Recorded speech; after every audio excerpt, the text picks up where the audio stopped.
إن مصر لا يحميها إلا الإنسان المصري. إن مصر لا يبنيها إلا الإنسان المصري. فالعمل هو المفتاح الوحيد للتقدم، وهو السبيل الوحيد لبلوغ كل غاية والوصول إلى كل هدف.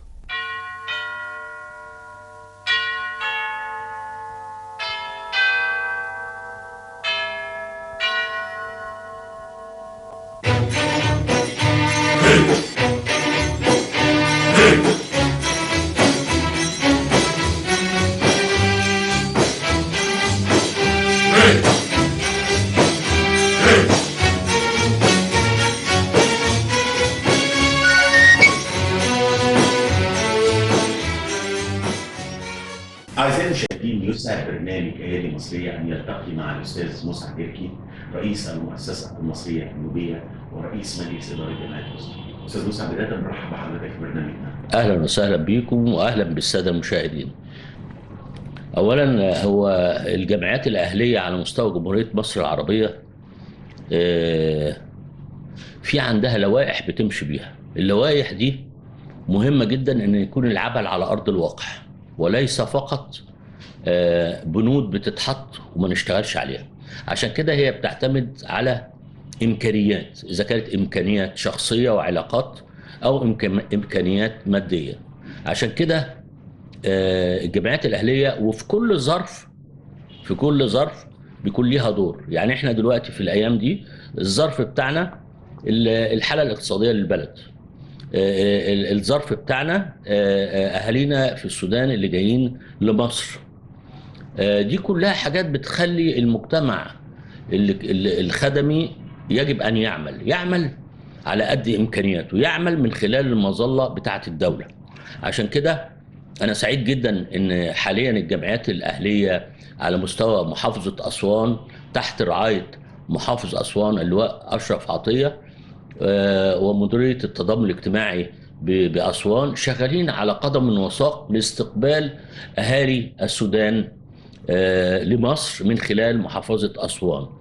أما هنا في القاهرة واسكندرية والسويس ومحافظات مصر أجمع، ففعلا بتشتغل كل حسب إمكانياته في تنمية المجتمع اللي حوله. يعني مثال على كده جمعية قسطل الخيرية. جمعية قسطل الخيرية ولما بنقول قسطل أنا أفتخر إن أنا من قرية اسمها قرية قسطل، أقصى جنوب مصر على الحدود، وهو المعبر اللي بيعبر فيه أهالينا السودانيين أو دول حوض النيل كله بيعبر من قرية قسطل. هنا بيكون لنا دور في المنطقة، زي مثلا جمعية تنمية المجتمع بوادي كركر اللي هي حاليا متواجد فيها من أهالينا في السودان موجودين فوق ال 450 ألف واحد فرد. ادخل بقى على أسوان وشوف المناطق الأخرى اللي موجود فيها أهالينا السودانيين. عشان كده دور الجمعيات الأهلية حسب اللوائح اللي بتحطها الدولة وتحت مظلة المعنيين في الدولة لها أهمية كبيرة جدا لتنمية المجتمع.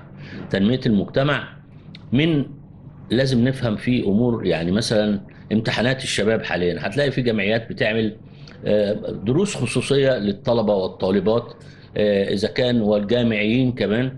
فدي بتنمي من مهارات الجيل الطالع، زائد التنمية البشرية اللي احنا شغالين فيها على قدم وساق على مستوى محافظات مصر. جمعية قسطل الخيرية أنا سعيد إن أنا رئيس جمعية قسطل الخيرية، لكن في نفس الوقت العمل ما بيبقاش فردي، بيبقى جماعي. العمل بيبقى جماعي لأن يعني مثلا أنا راجل عديت ال 65 سنة، لكن الشباب المتواجدين اللي هم بقية مجلس الإدارة شغالين على قدم وساق، وأغلبهم ما شاء الله كلهم شباب سن صغير بيحب الحركة وبيحب يشتغل. يعني مثلا عاملين تكريم مثلا يوم الجمعة للأستاذ أحمد صادق رئيس الجمعية اللي كان موجود بقاله معانا فوق ال 20 سنة رئيس جمعية.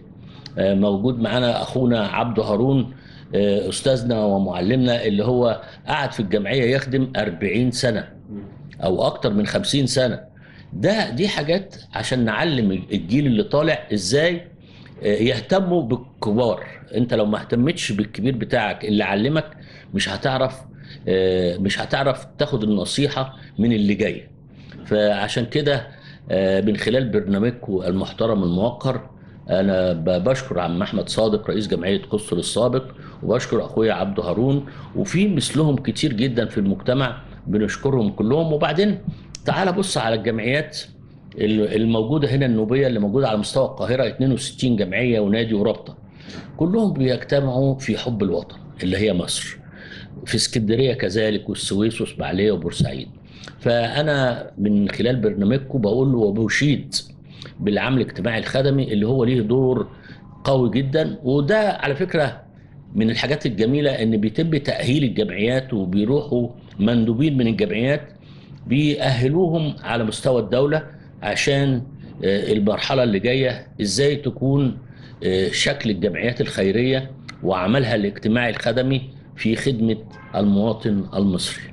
وكلنا معا يعني انت هتلاقي ما شاء الله حياة كريمة شغالة، شغل فعلا بتبين ان احنا كلنا معا.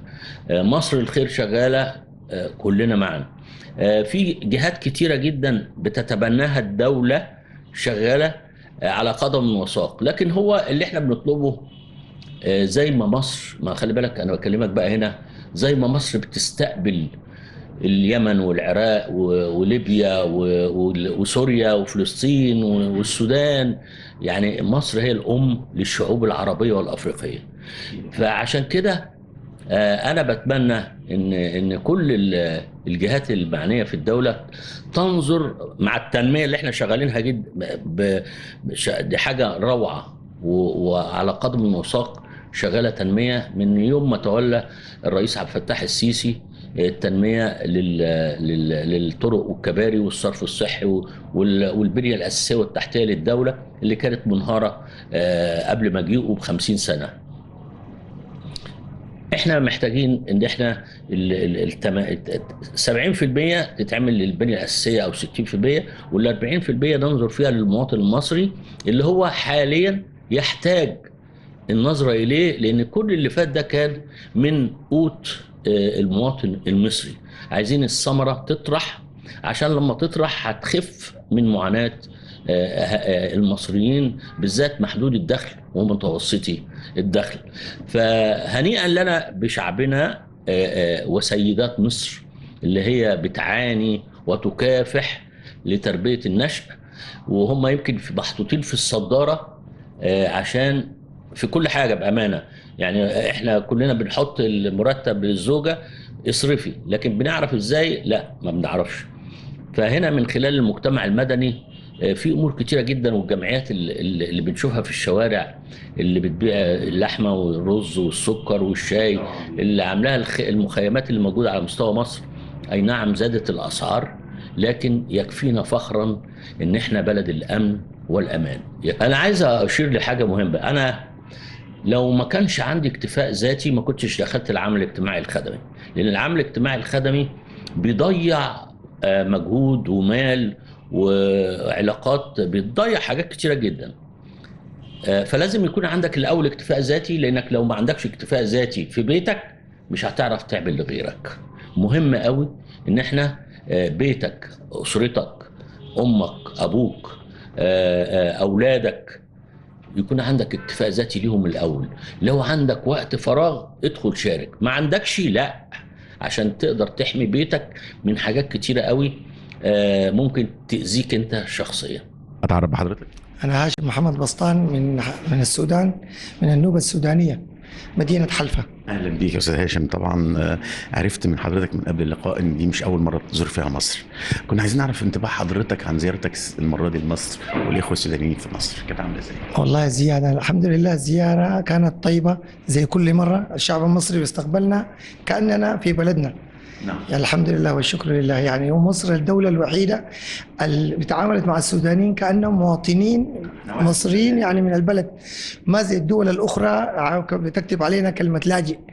في مصريين دخلونا مواطنين اكرمونا يعني، والحمد لله زياره طيبه. في المعبر بتاع قسطل كان تعامل طيب، لما دخلنا مدينه اسوان تعامل طيب، وفي القاهره تعامل طيب، وده شيء طبيعي. كل مره لما نيجي مصر بنلقى المعامله الطيبه الحمد لله. امنيه حضرتك يا استاذ هاشم؟ والله امنيه حضرتي انه احنا في السودان وفي مصر يعني علاقاتنا تكون احسن وافضل بالمصالح اللي بين البلدين. وداير اقول انه النوبه المصريه هي كلمه السر للترابط بين السودان ومصر. احنا دارين علاقات تكون افضل وبمصالح، نتبادل المصالح بين البلدين السودان ومصر، والعلاقات تكون افضل ان شاء الله. وثاني بكرر، النوبه المصريه هي كلمه السر بين السودان ومصر. النوبه المصريه لو بقت في مصر بخير، العلاقات مع السودان بتكون بخير، وما اقدر اقول العكس، ما صحيح يعني.